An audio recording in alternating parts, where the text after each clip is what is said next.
চারের থেকে ছক্কা মারতেই যেন বেশি ওস্তাদ সাব্বির রহমান। ডিপিএল এর উদ্বোধনী দিনে আবারও সেটার প্রমাণ রাখলেন এই হার্ড হিটার ব্যাটার।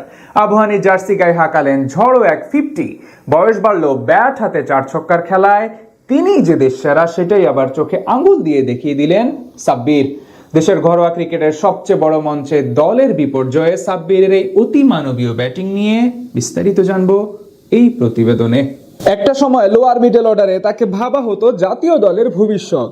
ঘরোয়া ক্রিকেট থেকে শুরু করে জাতীয় দলের জার্সি গায়ে তার পারফরমেন্সে মুগ্ধ ছিল সবাই। নিজের খেলা সবশেষ ওয়ানডে সিরিজেও পেয়েছিলেন হাফ সেঞ্চুরির দেখা। তবে সেই সাব্বিরকে এখন আর রাখা হয় না কোনো আলোচনায়। জাতীয় দলের ভাবনাতেও রাখা হয় না দেশের ক্রিকেটের সবচেয়ে বড় এই হার্ড হিটারকে।